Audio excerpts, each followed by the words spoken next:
Hello friends, कैसे हैं आप सब? बढ़िया। चलिए फ्रेंड्स, आज हम देखने जा रहे हैं कि किसी भी मैट्रिक्स का रो रैंक और कॉलम रैंक पता करने का सबसे आसान तरीका क्या है। दोस्तों, आज का ये वीडियो बहुत ही इंपॉर्टेंट होने वाला है। इस वीडियो को आप शुरू से लेकर लास्ट तक जरूर देखिएगा। दोस्तों, वैसे रो रैंक और कॉलम रैंक पर हमने पहले भी 2-3 वीडियो बना चुके हैं, जिसमें रो रैंक क्या होता है, कॉलम रैंक क्या होता है, इनका प्रॉपर डेफिनेशन के साथ साथ हमने अनेक सारे क्वेश्चंस भी सॉल्व किए हुए हैं। एशेलॉन फॉर्म ऑफ मैट्रिक्स क्या होता है उसको भी अपन ने समझ लिया है। तमाम बातें पिछले वीडियोस में हो चुकी है। अगर वो सारे वीडियोस आपने नहीं देखे हैं तो जरूर जाइए, इसी वीडियो के डिस्क्रिप्शन बॉक्स में आपको सारे वीडियोस के लिंक मिल जाएंगे। लेक्चर क्रमांक के अनुसार आपको सभी वीडियोस के लिंक मिलेंगे। आपको टॉपिक ढूंढने में या टॉपिक का क्रम निर्धारित करने में कोई दिक्कत नहीं होगी। दोस्तों, बस आप उन वीडियोस को जरूर देखिएगा। उसमें यह भी समझाया गया है कि दिए हुए रो वेक्टर्स का सेट कब लीनियरली इंडिपेंडेंट होगा, कब लीनियरली डिपेंडेंट होगा। वैसे ही दिए हुए कॉलम वेक्टर्स का सेट कब लीनियरली इंडिपेंडेंट होगा, कब लीनियरली डिपेंडेंट होगा। अर्थात रैखिकता स्वतंत्र और रैखिकता परतंत्र सदिशों के बारे में हमने पहले ही चर्चा कर ली है। ठीक है, तो वो वीडियो भी आप जरूर देखिएगा, आपको बहुत अच्छे से समझ में आ जाएगा। दोस्तों, अब आप कहेंगे सर सब कुछ अपन पहले ही समझ लिए तो इस वीडियो में नया क्या है।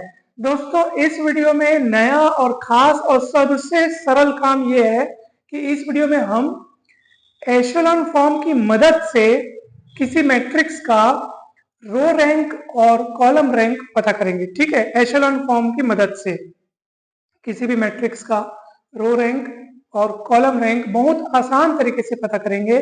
जब परीक्षा में आपके पास प्रश्न आएगा और प्रश्न में ये कहा रहेगा कि भी इस मैट्रिक्स का रो रैंक पता कीजिए, कॉलम रैंक पता कीजिए, अगर मान लो इस टाइप से प्रश्न आता है तो आपको यही काम करना है जो इस वीडियो में आपको बताया जा रहा है। सबसे सरल कार्य है, इस वीडियो को लास्ट तक देखिएगा। दोस्तों, वीडियो को आगे बढ़ाने से पहले मैं आप लोगों को एक बात बताना चाहता हूं कि वैसे तमाम जो बातें हैं, एशेलॉन फॉर्म क्या होता है, इसकी भी चर्चा अपन ने पिछले वीडियो में कर चुके हैं। फिर भी एक रिवाइज हम लोग कर लेते हैं कि कोई भी मैट्रिक्स जो है कब हम उसको कहेंगे कि वो एशेलॉन फॉर्म में है। ठीक है, तो चलिए पहले देखते हैं कि कोई मैट्रिक्स एशेलॉन फॉर्म में कब कहलाता है। तो नमूनार्थ मैं एक मैट्रिक्स बनाता हूं, ठीक है, सैंपल के लिए, ताकि मैं आपको दिखा सकूं कि एशेलॉन फॉर्म किसको कहते हैं अपन। ठीक है, तो जैसे मान लीजिए मैं एक मैट्रिक्स लिख रहा हूं 2 1 -3 5 0 4 2 3। थोड़ा और बड़ा बना देता हूं, ठीक है, इस टाइप से 2 1 0 0 0 5। अब देखिए दोस्तों, इस मैट्रिक्स में आपको क्या क्या खास बातें नजर आ रही है। देखो, कोई भी मैट्रिक्स कब कहेंगे हाँ भाई वो एशेलॉन फॉर्म में है, कब कहेंगे, ध्यान से सुनिए, उसमें क्या क्या खास बातें होनी चाहिए। अगर दिए हुए मैट्रिक्स में कोई शून्य पंक्ति है, अर्थात जीरो रो है। अब जीरो रो किसको बोलते हैं? ऐसा रो या ऐसा पंक्ति उस मैट्रिक्स में, ऐसा पंक्ति या ऐसा रो जिसकी सारे एलिमेंट्स, जिसकी समस्त प्रविष्टियां शून्य हो। ठीक है दोस्तों, समझाते समय हम हिंदी और इंग्लिश दोनों भाषाओं में अपन आपको समझाने का प्रयास करेंगे, इसलिए आप चाहे हिंदी मीडियम से हो चाहे इंग्लिश मीडियम से हो, वीडियो को जरूर देखिएगा, आपको कोई डाउट नहीं रहेगा। ठीक है, जैसे इस मैट्रिक्स में देखो जीरो रो कहाँ नजर आ रहा है। ठीक है, अब आप कहेंगे सर ये जो चौथे नंबर का रो है क्या वो जीरो रो है क्या? तो आप कहेंगे सर इसमें तो 0 0 0 0 नजर आ रहा है, परंतु एक एलिमेंट ऐसा भी है जो नॉन जीरो है। तो ये जो चौथे नंबर का जो पंक्ति आपको दिख रहा है वो शून्य पंक्ति नहीं है, वो जीरो रो नहीं है। ठीक है, अब आप अंतिम पंक्ति को देखिए, ये जो लास्ट में जो आपको रो दिखाई दे रहा है, 5वें नंबर का रो दिखाई दे रहा है, इसमें सारे प्रविष्टियां, सारे एलिमेंट्स जो हैं इसके कौन है? जीरो है। तो इसमें शून्य पंक्ति कौन सी हुई? ये वाली हुई। ठीक है, तो शून्य पंक्ति या जीरो रो आप किसको कहेंगे? जिस पंक्ति में या जिस रो में सारे एलिमेंट जीरो हो उसको अपन जीरो रो कहेंगे। और दोस्तों, एशेलॉन फॉर्म में किसी भी मैट्रिक्स को अपन कब कहेंगे? तो उसकी पहली शर्त यह है कि यदि उस मैट्रिक्स में जीरो रो उपस्थित है तो वो सबसे बॉटम में रहनी चाहिए, अर्थात सबसे नीचे रहना चाहिए। देख लो, ये जीरो रो आपको कहाँ नजर आ रहा है इस मैट्रिक्स में? सबसे नीचे। क्या कहीं बीच में जीरो रो है क्या? नहीं है। है तो कहाँ है? नीचे है। जरूरी नहीं है कि उस मैट्रिक्स में जीरो रो होना एकदम जरूरी है, ऐसा नहीं है। जीरो रो हो भी सकता है, नहीं भी हो सकता है, चलेगा, ठीक है। परंतु अगर जीरो रो है तो वो नीचे होना चाहिए, एशेलॉन फॉर्म की ये शर्त है। मान लो ये जीरो रो होता ही ना तो कोई दिक्कत नहीं है, अब भी मैट्रिक्स एशेलॉन फॉर्म में है। तो एशेलॉन फॉर्म में होने के लिए ये अनिवार्यता या एकदम शर्त नहीं है, एकदम जरूरी नहीं है कि भैया उस मैट्रिक्स में जीरो रो होना ही चाहिए, ऐसा कुछ जरूरी नहीं है। बस इसमें इतनी बात जरूरी है कि अगर जीरो रो उपस्थित है उस मैट्रिक्स में तो वो सबसे नीचे हो, ठीक है, सबसे नीचे हो, सबसे नीचे वाला हो। और अगर उपस्थित नहीं है जीरो रो तो कोई बात नहीं, परंतु अगर उपस्थित है तो सबसे नीचे होना चाहिए, ठीक है दोस्तों। तो इस बात का सदा ध्यान रखिएगा। अगर उस मैट्रिक्स में जीरो रो है, अब मान लो आप कहेंगे सर मान लो जीरो रो सबसे बॉटम में नहीं है, बीच में कहीं पे है, तो आप एलिमेंट्री ऑपरेशंस की मदद से उसको नीचे में लाइए, सबसे नीचे में लाइए, किसको? जीरो रो को, ठीक है। अगर आपको दिखता है कि सर वो सबसे बॉटम में नहीं है, वो बीच में कहीं है, मान लो अगर ऐसा दिखता है तो आप उसको सबसे नीचे लाना है, ठीक है। ये पहली शर्त है कि अगर किसी मैट्रिक्स में कोई जीरो रो उपस्थित है तो उसको सबसे बॉटम में अपने को रखना है। दूसरी शर्त क्या है, सुनो।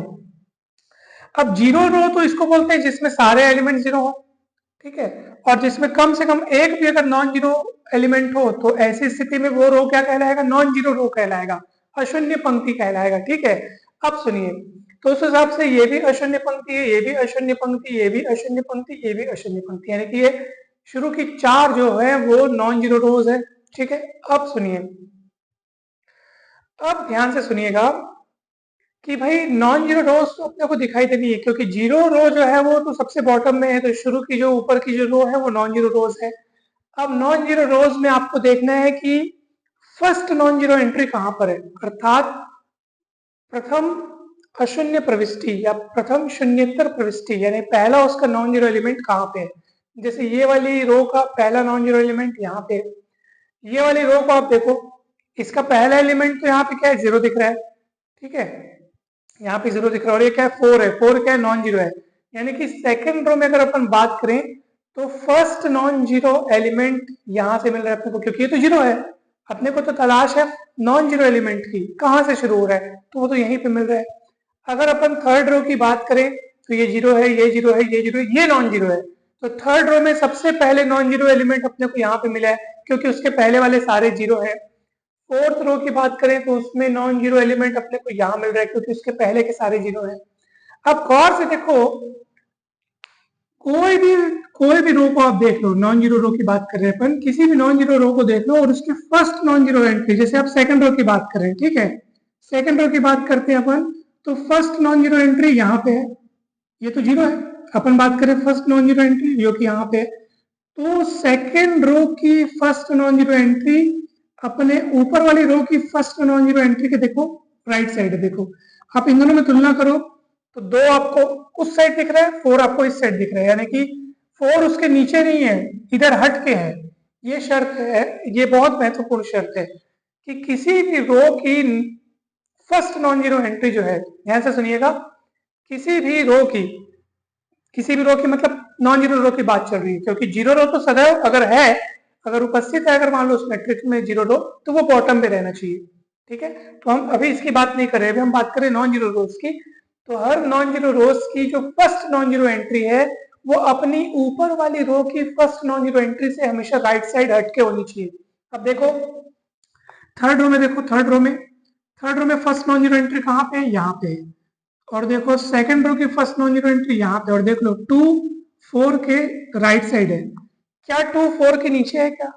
नहीं है। क्या 2 4 के लेफ्ट साइड में है क्या? नहीं है। देखो इधर के सब शून्य है, ठीक है। अगर हाँ 2 अगर इधर भी होता तो भी कोई दिक्कत नहीं होती, तो भी कोई दिक्कत नहीं है भैया। अभी भी अगर 2 यहाँ पे मान लो यहाँ पे होता, या यहाँ पे 2 के बजाय या कोई और एलिमेंट होता तब भी चल जाता, अभी भी ये 4 के क्या है? राइट साइड है। देखो है कि नहीं? देखो राइट साइड मतलब इधर हट के है। क्या ये एलिमेंट यहाँ पे है क्या? नीचे है क्या इसके? नहीं है। क्या ये एलिमेंट इधर है क्या? नॉन जीरो एलिमेंट इस 4 के लेफ्ट साइड में है क्या? नहीं है। वो कहाँ है? राइट साइड है, ठीक है। तो राइट साइड ही होना चाहिए, फिर वो भले एग्जैक्ट राइट साइड हो या ज्यादा दूर हट के राइट साइड हो, कैसा भी हो, राइट साइड होना चाहिए। अब देखो चौथे रो में नॉन जीरो एंट्री यहाँ पे है, जो जो कि अपने पिछले वाली रो की नॉन जीरो एंट्री के राइट साइड है।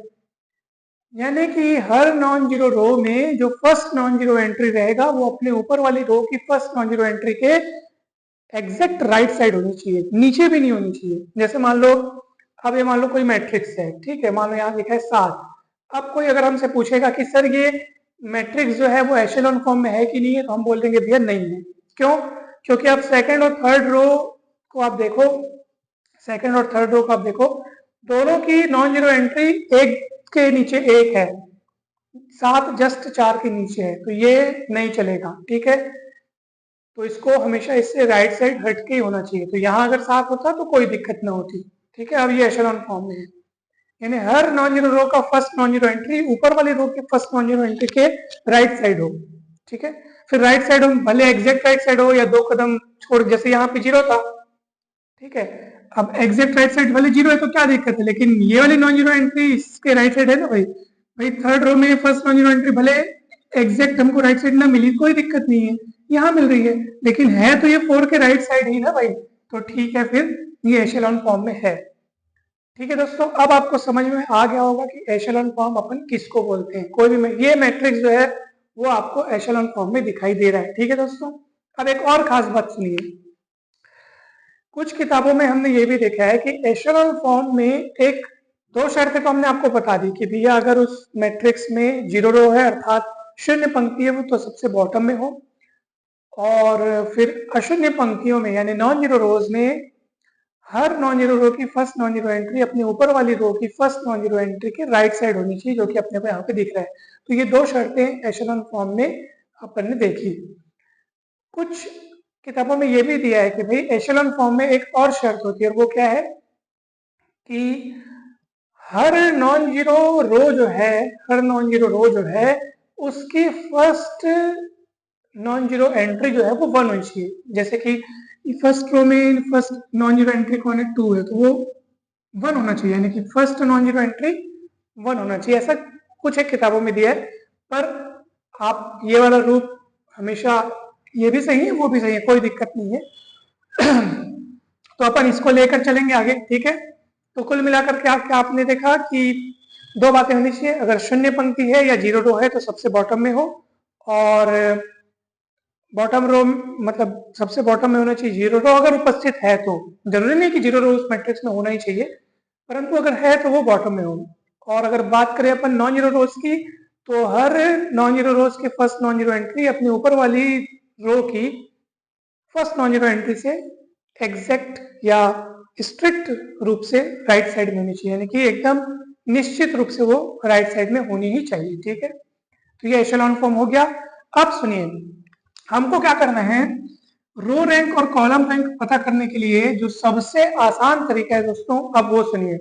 सबसे पहले अपन बात करते हैं रो रैंक का।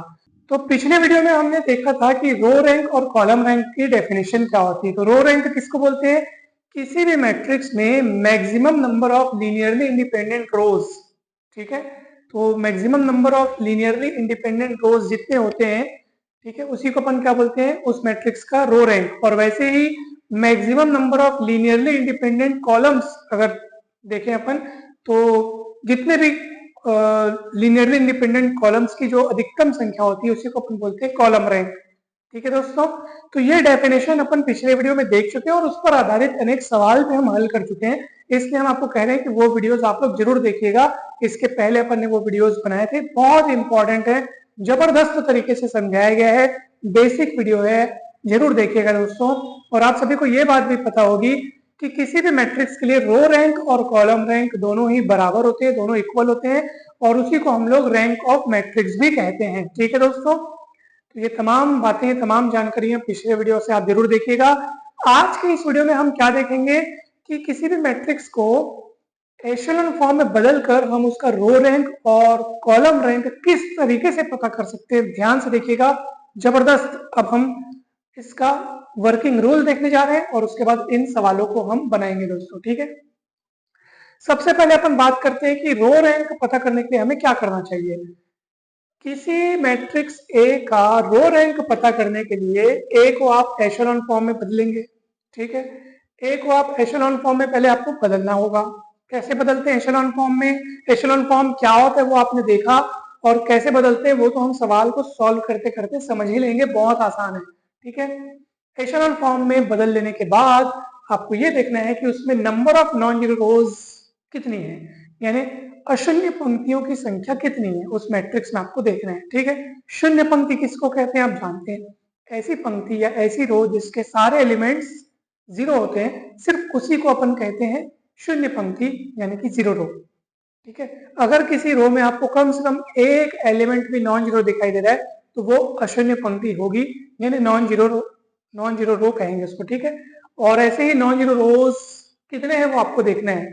कब, जब आप उसको एशेलॉन फॉर्म में पहले बदल लेंगे उसके बाद आपको देखना है कि नंबर ऑफ नॉन जीरो रोज कितना है। तो जितने भी नंबर ऑफ नॉन जीरो रोज आपको दिखेंगे वही संख्या क्या कहलाएगी, ए का रो रैंक कहलाएगी।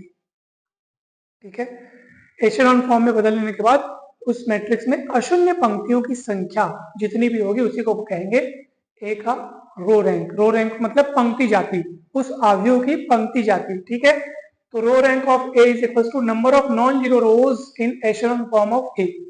ठीक है दोस्तों, अब ध्यान से देखिए कि कॉलम रैंक कैसे पता करें। तीन काम आपको करना है, दो काम करना है। सबसे पहले आप ए का ट्रांसपोज अर्थात ए का परिवर्त पता कीजिए। कैसे पता करते हैं किसी भी मैट्रिक्स का ट्रांसपोज, उसके पंक्तियों और स्तंभों की अदला बदली, रोज और कॉलम्स को आप अदला बदली कर दीजिए, अर्थात जो रोज हैं उसको कॉलम के रूप में और जो कॉलम्स हैं उनको रोज के रूप में लिख लीजिए। तो इस तरीके को अपन मतलब इस काम को क्या करते हैं, मतलब ये जो अपन रोज और कॉलम्स की जो अदला बदली करते हैं इस प्रोसेस को अपन क्या बोलते हैं, ए का ट्रांसपोज पता करना, यानी कि आपको ए का परिवर्त ज्ञात करना कहते हैं इसको। ठीक है, तो पहले आपको वही करना है, ए का ट्रांसपोज लेना है अपने को और उसको क्या कहना है, ए डैश कहना है। ठीक है, तो ए का ट्रांसपोज ए डैश आपको ज्ञात करना है। अब आपको ए डैश को एशेलॉन फॉर्म में बदलना है। ठीक है, पहला काम ए का ट्रांसपोज पता करो। ठीक है, ट्रांसपोज जो आप ज्ञात करोगे उसको आप ए डैश कहोगे, फिर ए डैश को आप एशेलॉन फॉर्म में बदलना है आपको। अब ए डैश को आप एशेलॉन फॉर्म में बदल लोगे तो ए डैश का रो रैंक आप निकाल लोगे, क्योंकि रो रैंक निकालने का मेथड अपने को पता है कि भाई एशेलॉन फॉर्म में बदल करके नंबर ऑफ नॉन जीरो रोज जितने रहेगा उसी को अपन बोलते हैं रो रैंक।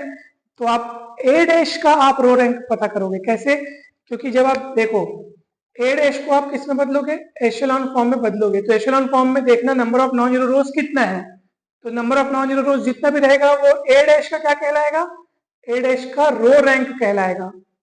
ठीक है, क्योंकि अपन ए डैश के एशेलॉन फॉर्म में नंबर ऑफ नॉन जीरो रोज देख रहे हैं ना, तो वो ए डैश का रो रैंक कहलाएगा। और वास्तव में ए डैश कौन है, वो ए का ट्रांसपोज है।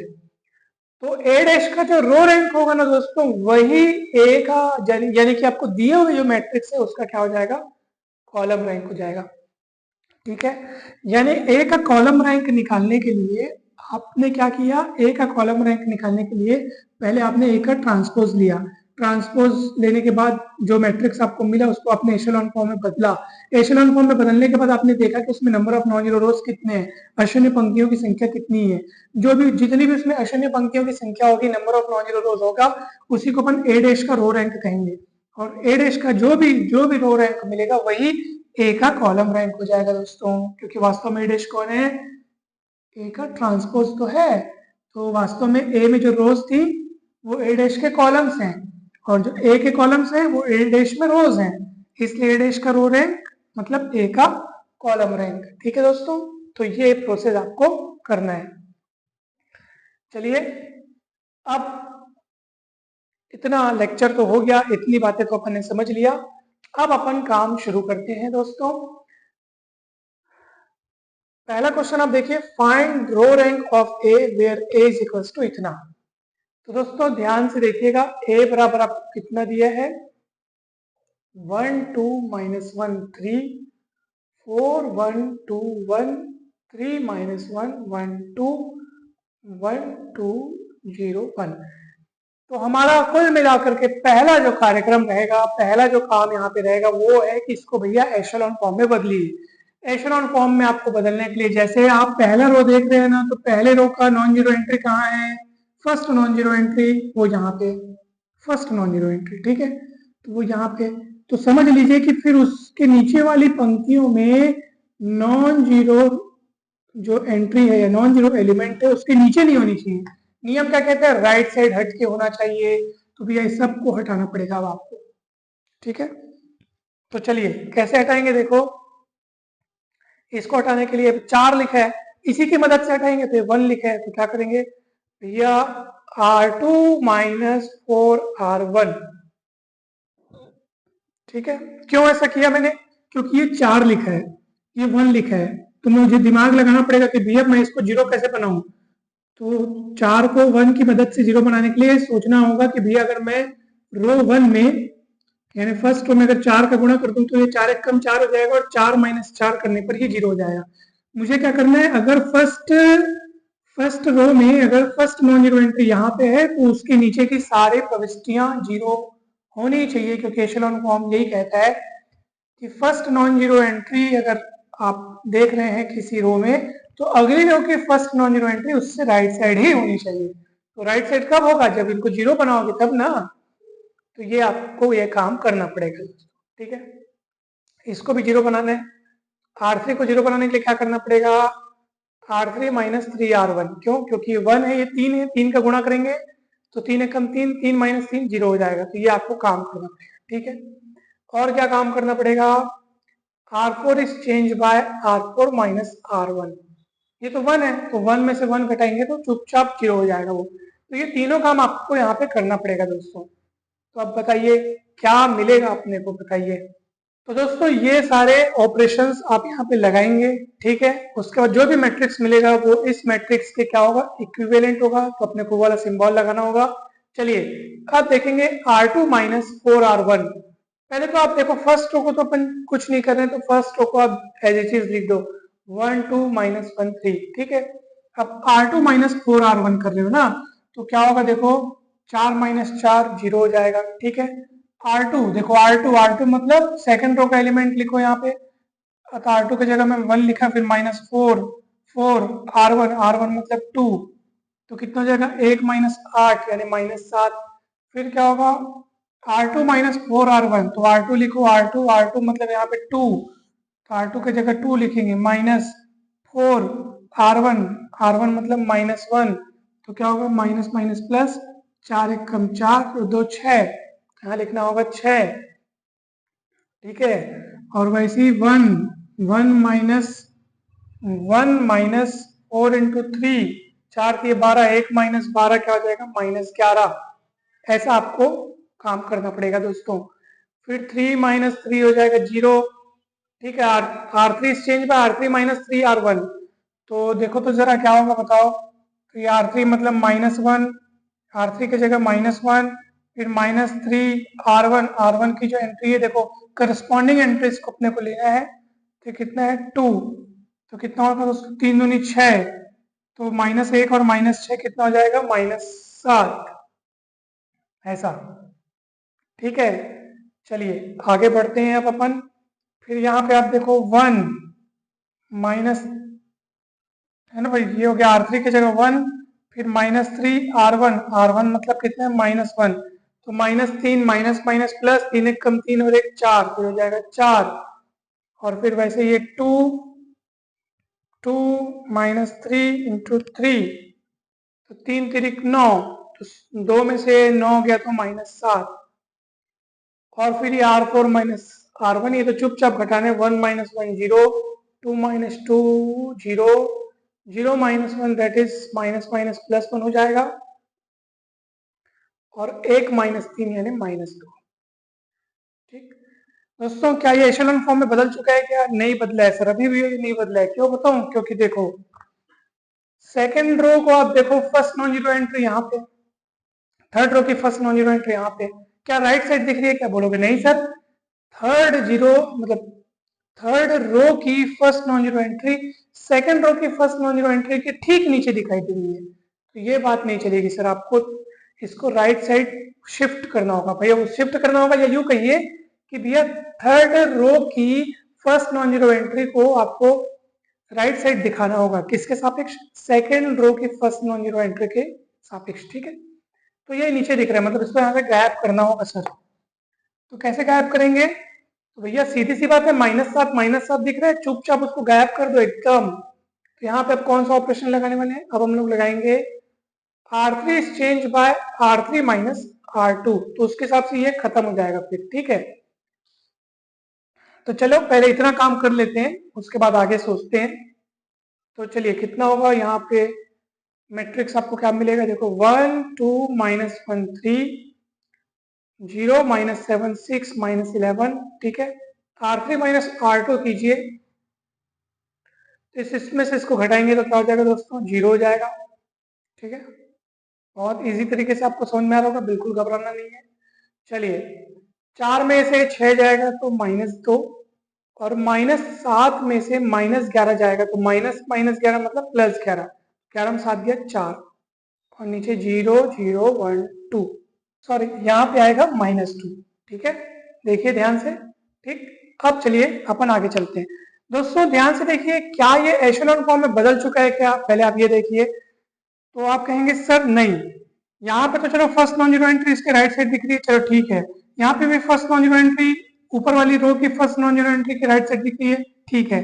परंतु यहाँ नहीं दिख रहा है, यहाँ पे तो ठीक नीचे दिख रहा है अपने को, तो यहाँ पे भी अपने को 0 करना पड़ेगा दोस्तों, यानी हमको एक काम और करना पड़ेगा, फिर ये एशेलॉन फॉर्म में बदल जाएगा। तो मतलब आप समझ गए होंगे कि हमारा अगला ऑपरेशन क्या लगने वाला है, इसको 0 करने के लिए लगने वाला है।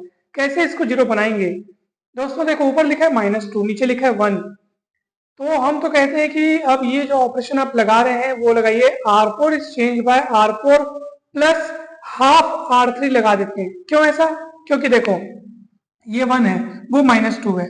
सोचो जरा, अगर ये -2 को मैं 2 से भाग दे दूं, तो 2 से भाग होकर के वो -1 बन जाएगा, और 1 -1 कट पिट के खत्म। तो इसका मतलब, अच्छा मैं प्लस क्यों? क्योंकि ऑलरेडी वो माइनस है, तो पहले से जब वो माइनस है तो मुझे प्लस करना चाहिए, ताकि प्लस माइनस अपने आप जुड़ करके नष्ट हो जाए, यानी प्लस माइनस खत्म हो जाए। तो क्या हो जाएगा? 1 1 0 हो जाएगा। तो कुल मिलाकर के हमको ये वाला ऑपरेशन लगाना होगा। तो ध्यान से देखेंगे क्या मिलेगा। आप देखो, आप R4 को चेंज कर रहे हो तो बाकी सबको आप इत्मीनान से जस का तस लिख दीजिए, कोई दिक्कत नहीं है।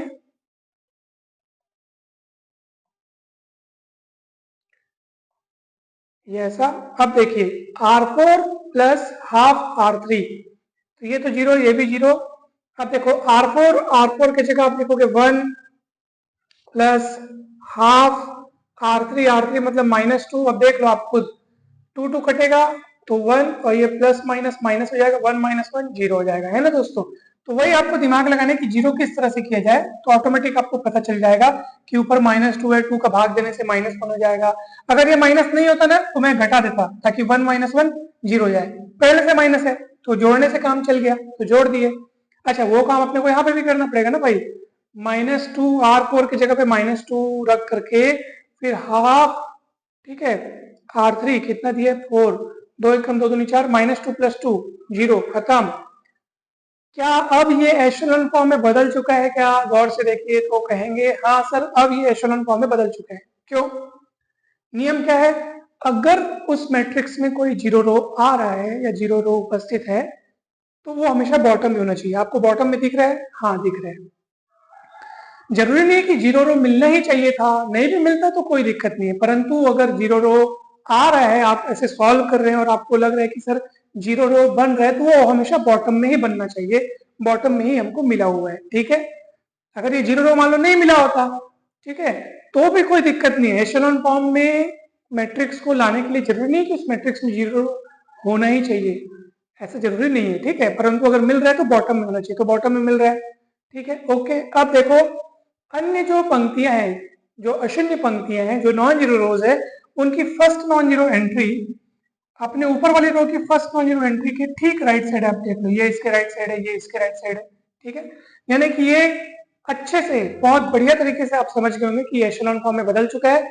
एशेलॉन फॉर्म में जब आप बदल लें तो आप ये देखें कि उस एशेलॉन फॉर्म में नंबर ऑफ नॉन जीरो रोज कितने हैं।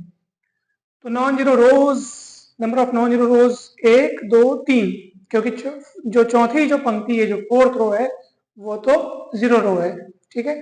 तो 3 पंक्तियां इसमें अशून्य पंक्तियां हैं, इसलिए ए का रो रैंक कितना हो जाएगा दोस्तों?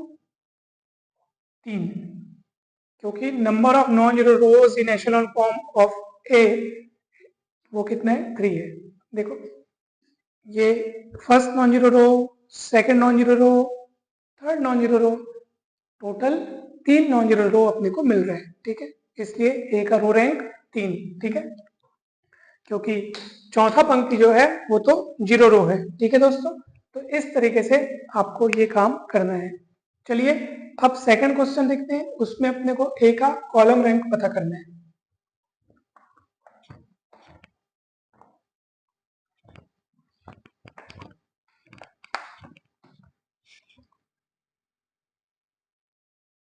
ध्यान से देखिएगा दोस्तों, बहुत ही इजी है। सबसे पहले आप क्या करो, नियम क्या कहता है, कॉलम रैंक पता करने के लिए पहले आप ए का ट्रांसपोज ले दो। चलिए ए का ट्रांसपोज लेते हैं, ट्रांसपोज ऑफ ए। ठीक है, ए का ट्रांसपोज ले लो, उसको आप ए डैश कहो। तो इसके लिए क्या करते हैं, जो पंक्तियों में है उसको कॉलम में बैठा लीजिए, और जो कॉलम है वो पंक्तियों में हो जाएगा। ठीक है, 1 to 1 कॉलम में है, रो में चला जाएगा, ये ऐसा। ठीक है दोस्तों, अब आप इसको एशेलॉन फॉर्म में बदलिए। ठीक है, चलिए कैसे बदलेंगे, वही काम आपको करना है।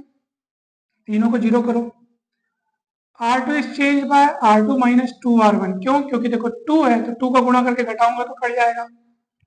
ठीक है, और वैसे ही आप क्या करेंगे, R3 is change bye R3 minus 3R1।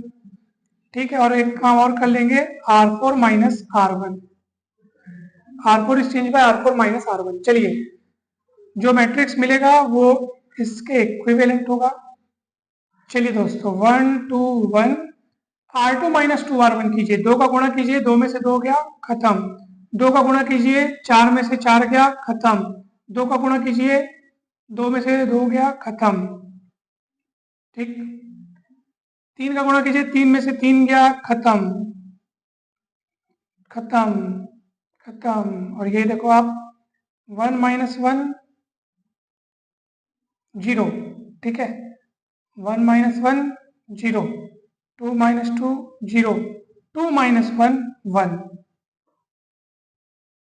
ठीक है दोस्तों, R4 माइनस R1 कर रहे हैं तो R4 माइनस R1 मतलब सीधा सीधा माइनस करना है, इस टाइप से आपको मिलेगा।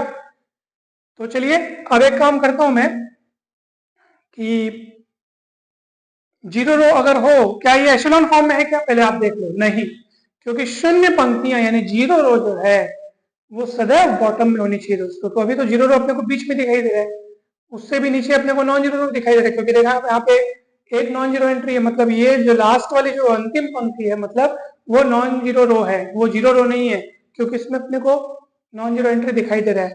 तो क्या करना पड़ेगा, इसको ऊपर लाना पड़ेगा, क्योंकि शून्य पंक्तियों को हमेशा बॉटम में रखना होता है। ठीक है, तो अब हम क्या कर रहे हैं, अदला बदली कर रहे हैं, तो R2 और R4 की अदला बदली कर रहे हैं। ठीक है, बाय R2 R4 इंटरचेंजिंग, तो जो मिलेगा वो इसके इक्विवेलेंट हो जाएगा, 1 2 1 0 0 1 0 0 0 ऐसा। ठीक है, अब आप देखेंगे कि यहाँ पे तीसरी और चौथी पंक्ति जो है वो आपको जीरो रो दिखाई दे रही है, शुरू की जो दो पंक्तियां हैं वो नॉन जीरो रोज है।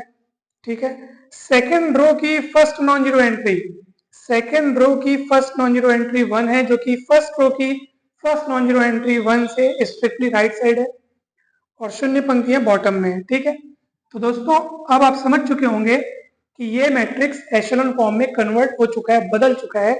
अब ऐसी स्थिति में जो इसका नंबर ऑफ नॉन जीरो रोज, आप पहले देखो नंबर ऑफ नॉन जीरो रोज कितनी है, तो ये एक नॉन जीरो रो है, ये एक नॉन जीरो रो है, यानी कि टोटल कितने नॉन जीरो रोज है, 2। तो वो आपका क्या हो जाएगा, रो रैंक। लेकिन किसका रो रैंक, ए का नहीं। आप तो ये पूरा काम किस में कर रहे हो, आप तो ए डैश में कर रहे हो ना, तो आप अभी जो निकालोगे ना वो रो रैंक ऑफ ए डैश होगा, क्योंकि आपने ए का ट्रांसपोज ले लिया, ए डैश है ना भाई, ए का ट्रांसपोज लेकर के आपने ए डैश निकाला, ए डैश को आपने एशेलॉन फॉर्म में कन्वर्ट किया, फिर जो एशेलॉन फॉर्म आया है ए डैश का, उसमें नंबर ऑफ नॉन जीरो रोज जितने मिलेंगे वो ए डैश का रो रैंक कहलाएगा। तो ए डैश का रो रैंक कितना हुआ, 2, क्योंकि नंबर ऑफ नॉन जीरो रोज अपने को 2 दिख रहा है। आप पूरा उसको जमा के लिखेंगे, number of non zero rows है ना भाई, number of non zero rows in echelon form of A dash that is 2। ठीक है, तो ए डैश का जो भी आपको रो रैंक मिला है वो ए का कॉलम रैंक हो जाएगा, यानी कि ए डैश का जितना जो भी आपको रो रैंक मिला है वही वही क्या होगा, ए का कॉलम रैंक होगा। तो भैया column rank of A is equals to row rank of A dash, that is 2। तो ए का कॉलम रैंक निकालने के लिए आपको ए डैश का रो रैंक निकालना है। जो भी ए डैश का रो रैंक जो भी आएगा वही ए का कॉलम रैंक हो जाएगा। तो ए का कॉलम रैंक कितना हो गया दोस्तों, यहाँ पे 2। ठीक है, तो इस तरीके से इन सवालों को बनाना है दोस्तों। और भी सवाल आप बहुत अच्छे से प्रैक्टिस कीजिएगा। मुझे पूरी उम्मीद है आपको ये टॉपिक बहुत अच्छे से समझ में आ गया होगा। वीडियो अच्छा लगा हो दोस्तों तो अवश्य लाइक कीजिएगा और दूर दूर तक दोस्तों के साथ शेयर कीजिएगा। कहीं पर भी डाउट हो तो जरूर पूछिएगा। जल्दी से मिलते हैं नेक्स्ट वीडियो में। इसके पहले के सारे टॉपिक्स के वीडियो जरूर देखिएगा और चैनल को सब्सक्राइब कर लीजिए दोस्तों। अगर आप हमारे व्हाट्सएप ग्रुप से जुड़ना चाहते हैं तो डिस्क्रिप्शन बॉक्स में हमारा व्हाट्सएप नंबर दिया होगा, वहां से कांटेक्ट करके आप जुड़ सकते हैं। किसी भी प्रकार की कोई डाउट हो तो आप पूछ सकते हैं। Thank you so much. जल्द ही मिलते हैं नेक्स्ट वीडियो में।